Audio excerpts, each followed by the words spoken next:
took my cell phone, man! Martin, empty your pockets! Yeah, I just love that Michael Cera is a coke fiend in this movie. Yeah, it's so brilliant. funny. Hey, I'm Finn Wolfhard. And I'm Billy Bryk. And we directed the movie Hell of a Summer, and these are our top 7 horror comedies.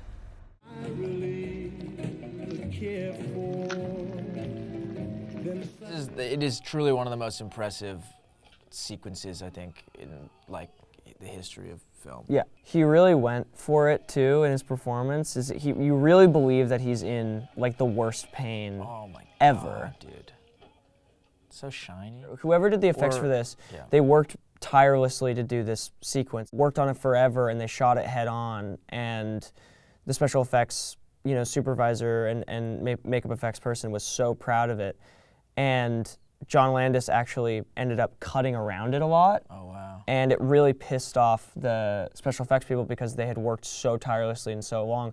But I guess the whole reason why they cut around it is because they just wanted it to feel really chaotic and kind of crazy. And it's more scary that you don't see it fully head on.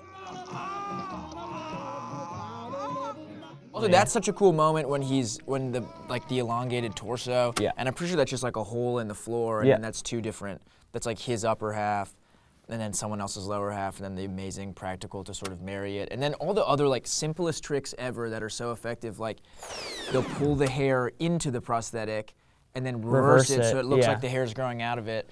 It's so like, many great the tricks. stuff that feels like the simplest trick in like movie history of just like reverse photography, but it's just so effective when put together, and it's like every single trick in the book.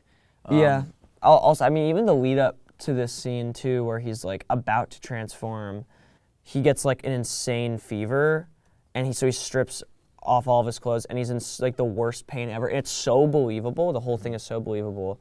I always loved that part. It does feel like you see brilliant effect after brilliant effect after brilliant effect for this, minute and 20 seconds leading up to this, and then you cut to Mickey for that little break, and like, it resets your mind a little bit so it's not all continuous, and then the second it cuts to this being like the main shot, and it's just the most incredible thing you've ever seen. It looks insane.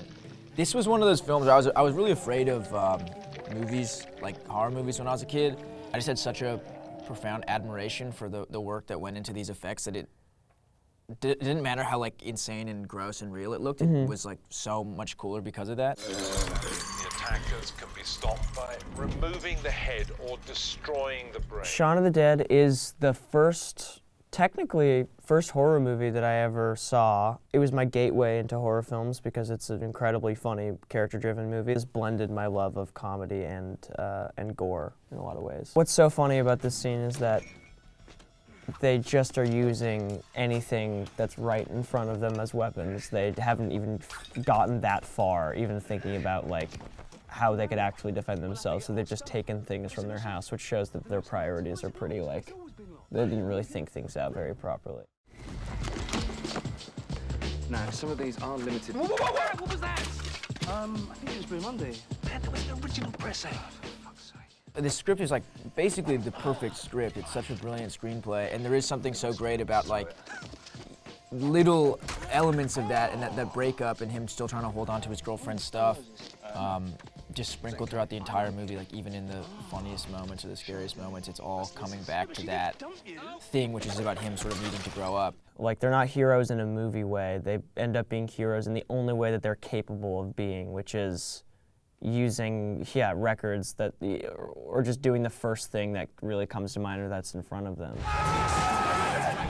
Looting, rioting. For all we know, the Lakers could have just won, and that's the reason why all this is happening.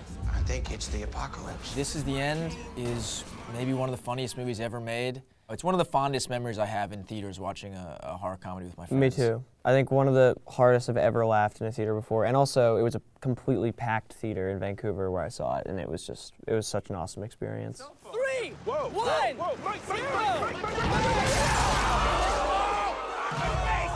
happening to me? What's happening? There's something about the dialogue after being impaled that we I would say As the button. Stole from a little bit, where it's like he has this telephone pole. Then he's still embarrassed about his cell phone. I remember seeing behind the scenes of this. That's like fully practical, like the electricity popping out. The blood is spurting out as well.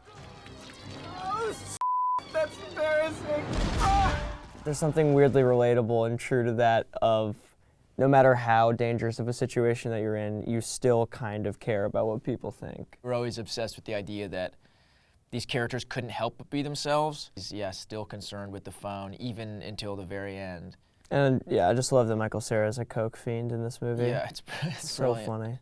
The book speaks of a spiritual presence, a thing of evil that roams the forests and the dark bowers of man's domain. Evil Dead 2 is one of the most exciting horror comedies ever made. It has an absolutely incredible physical performance at the heart of it. Okay, we actually have to talk about this because the tracking shot through the woods is so iconic and has been recreated by so many movies. There was a shot, it's tracking through the woods and then it smashes through a window. And they just did that by running the camera and had a 2x4 that stuck out in front of the camera, stuck out in front of it and above it, so that it would reach the window first, so it would break the window before the camera would get there. So like little tricks like that just make the movie so incredible, so immersive. I just respect this movie so much because it's such a gigantic swing that pays off so well. It's such an exciting way of making movies where they just were like doing all this really groundbreaking stuff and throwing a lot of the rules sort of out the window and just making a movie. And I feel like if you kind of did that like the Hollywood way, you just couldn't. No. You just would be missing something that's like felt so clearly in those films. Another movie that has that puts its characters in an unbelievably dangerous situation, an uncontrollable situation, but at the core of it, it's just a guy who's trying to make his girlfriend, trying to get his girlfriend back and try to make her happy, essentially. He keeps falling for it over and over and over and over again. It's so funny. I know who you are. I don't want to hurt you. Don't! It's not me. It's my hand. It's like I have no control over my hand. Ah! Idle Hands, I remember seeing at probably 9 years old. My uncle, who's a big horror fan, showed it to me.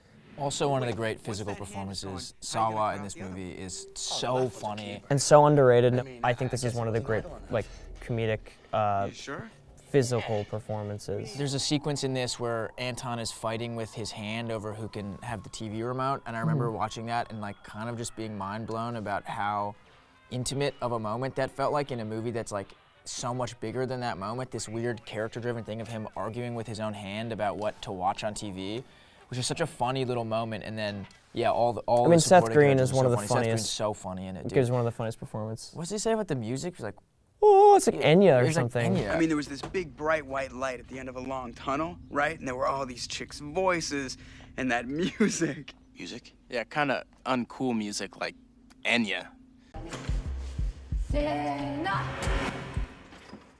Was it you that told me about it? yeah, I don't know who told me to watch it, but I watched it. We I saw went in ads completely for blind. it. Yeah. I had heard that it was like just go in and watch it.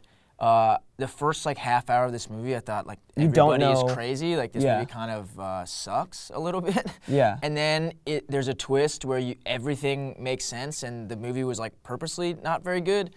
And then you're jumping back in time. It's so funny. It's so smart.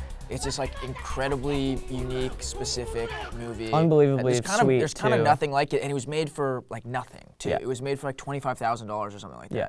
that. And it's brilliant. Now I just want to watch it. This is like the film within the film.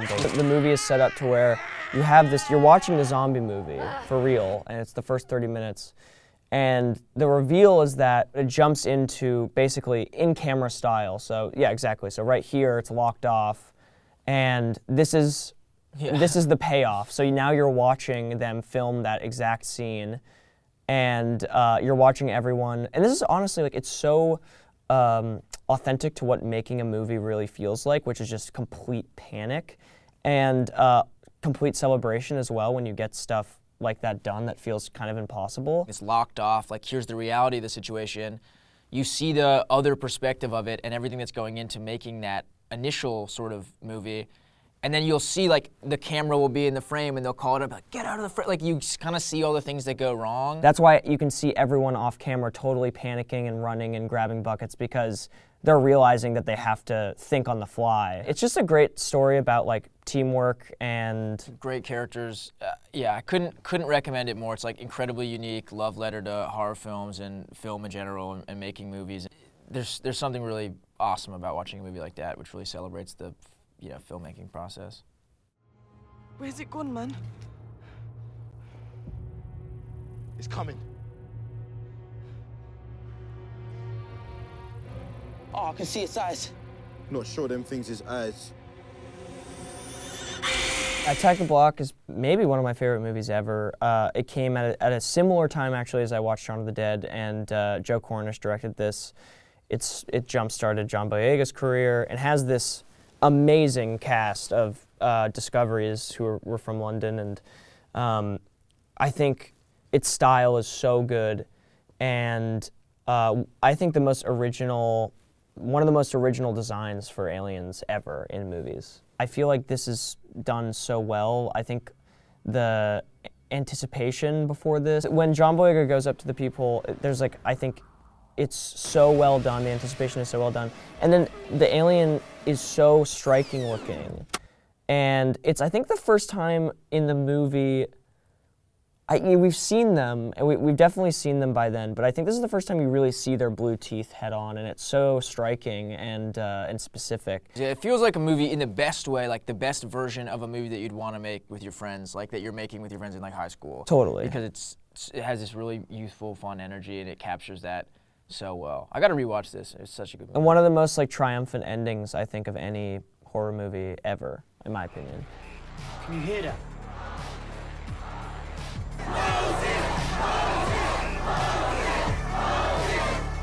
That's for you, man.